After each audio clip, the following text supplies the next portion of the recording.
Welcome everyone to Press TV's News Review program, where we get in depth in one of the day's top stories. The United Nations Special Rapporteur on Occupied Palestinian Territory argues that Israel cannot behave as an apartheid state and face no consequences. I'm part of a movement which wants the end of the apartheid, which wants that Israel behaves and lives in accordance with international law. Israel cannot behave as it does as an apartheid state and face no consequences. And the second thing is that Francesca Albanese also says Israel has destroyed Gaza by relentless attacks since the beginning of its war early October. She added Tel Aviv's actions could be interpreted only as intention to systematically destroy Palestinians as a group. Albanese pointed out that the Zionist regime's stated goal was to destroy Hamas, but its actions have led to a large number of civilian casualties. And she urged the world to confront regime's brutality and make it adhere to international law. Albanese also mentioned that she had received threats during her work on reporting human rights violations in Gaza. She's published a report on Israel committing genocide in the besieged enclave.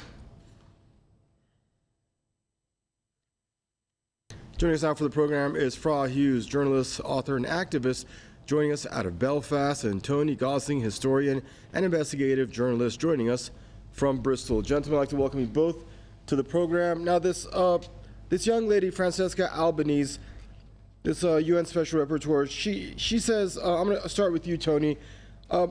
She says Israel cannot behave that is as an apartheid state and face no consequences. But you know what? It's met before the Gaza war, it's met all the criteria for what constitutes apartheid, for ethnic cleansing, for genocide, for usurping land with impunity. It's been doing it for 75 years, Tony. So, I mean, it's basically the status quo, and it's the only regime that gets away the way it does, on the level it does, the Israeli regime, with this kind of behavior. Well, look, the Bishop of South Africa, Desmond Tutu, I mean, they know all about apartheid, and he pointed out that the apartheid in Israel was actually worse than that in South Africa, because rather than wanting to enslave the black people as the South African whites did, the Israelis simply want to remove and ethnically cleanse the Palestinians from the region. So that's from the Anglican Bishop of South Africa himself. Yes, this has been going on since 1948, roughly.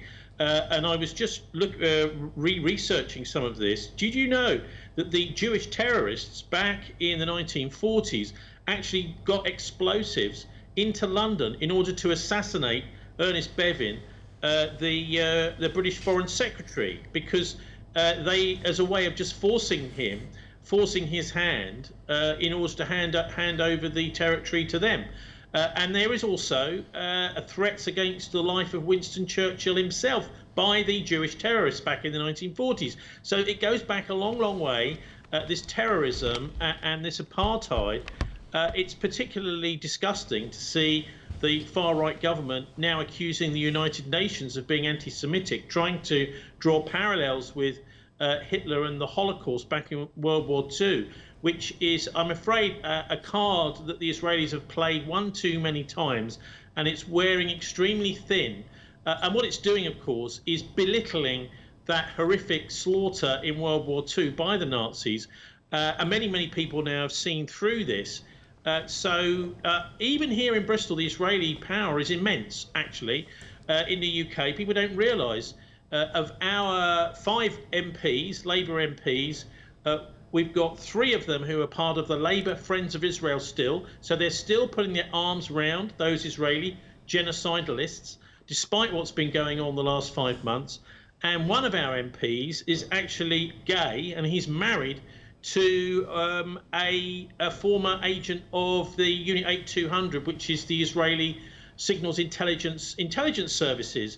And so the Israelis have targeted cities like Bristol here for political influence, interfering in our electoral process. So this is the genuine picture. But when it comes to genocide, over there. I think everybody in the world can recognise this. It's just taking the lawyers and the United Nations rather too long, it seems to me, to absolutely condemn Israel, although it's good to see the resolution passed at the UN. And that's a perfect example, Tony. That resolution passed the UN. Fraud. The very next day, Israel went about business as usual. They killed another 117 people, less than 24 hours, 95% of them civilians, since that so-called immediate ceasefire resolution that the U.S. abstained from. Your initial thoughts, please. Well, my thoughts are nothing has changed. The chess game, if we want to use that particular description of what's happening on the ground, with the ethnic genocidal push by the Zionist regime to remove all the Palestinians from northern Gaza, from central Gaza, from Gaza City and Khan Yunis into Rafah. And then they're going to attack Rafah and ask people to move to humanitarian islands. I mean, the irony of all this is actually lost on many, because while many people are now awake and many people see the reality, the injustice, the genocide, the murder campaign on the ground by the IDF, the fact that 60% of Israeli society wants more horrendous acts of violence to be visited upon the Palestinians in Gaza proves that it's not just the elected government which represents the Israeli society. It is a majority, 60% plus, of the Israeli society that wants more genocide in Gaza.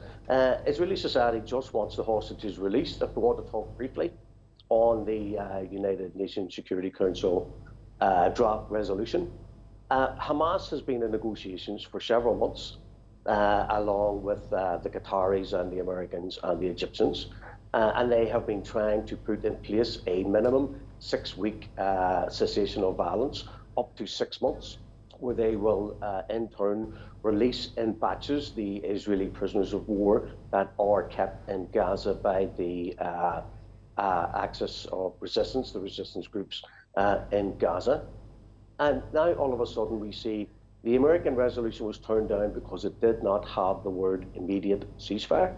And yet 3 days later, the basis of the American ceasefire proposal has been passed in the United Nations. They have totally bypassed the negotiations that Hamas was sticking to, a total removal of Israeli troops from Gaza, people to be able to be returned to the northern parts of Gaza in order to visit their homes, rescue the bodies of the dead, and possibly see multiple, which I expect, multiple execution sites and mass burial sites of Israeli atrocities in northern Gaza. And all of a sudden we have a rabbit pulled out of a hat at the UN, a ceasefire during Ramadan with no end or permanency in sight, and food for hostages. Surely this is exactly what America and Israel wants, a UN resolution that has no defined permanency and is offering simply food for hostages and a return to the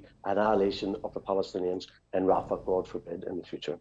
Thanks, Fra. And Tony, this is Francesca Albanese, this UN Special Rapporteur. She also said the Zionist regime's stated goal was to destroy Hamas, but its actions have led to a large number of civilian casualties, saying that these actions can only be interpreted as systematically they're out to destroy Palestinians as a group. Now, my question to you, if the stated reason was really just to go objective, was to go in there after Hamas, then why do you have cabinet members either promoting it explicitly about taking over Gaza and setting up luxury condos on the beachfront there, and if they're not saying it, they're at least very quietly condoning it, because there are so many settlers using this kind of rhetoric, and they're not saying anything to oppose it. So basically, you have this government right now in Tel Aviv that is leading its public, at least its settlers and many of these extreme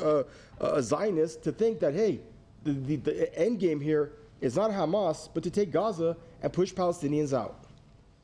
Well, yes, it definitely is. The end game is a massive land grab, as has been going on ever since 1948, in bits and dribs and drabs. But of course, those people are in the way, and they are they're being killed in this process. Look, to answer your question, the Jewish London comedian Alexei Sayle put it very well over the Christmas break. He said they lie and they lie and they lie and they lie and they lie, and he carried on for over a minute saying the same thing, which I won't do now, but I think you get the idea. They are trying to use the credulity of the press in order to just simply lie their way out of this one, because they're not interested in getting Hamas. What they're really interested in doing is killing all of the Palestinians, because by their logic, and I think many of us were pointing this out right at the very start, if you're trying to bomb Hamas from the air in civilian areas, the only way you can kill Hamas completely and destroy it is by killing all of the Palestinians. And nobody really seems to be, well, very few people seem to be pointing this out, that actually this is a recipe for genocide. They know that.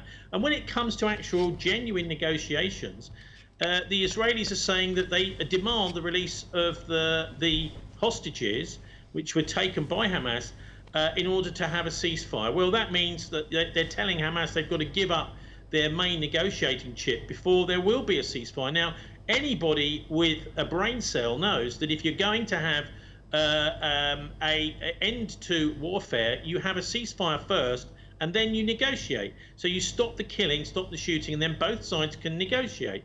And that's not, we're not even seeing on the table the release of all of the Palestinian hostages and prisoners by the Israelis on the table. But many of the Western commentators just don't point that out. So the fact of the matter is we're dealing with a nuclear-armed, I would call doomsday cult here, because they seem to be trying to drag the Americans and everybody else, even potentially the Iranians, the Russians, the Chinese, into a conflict in the Middle East, which could turn global.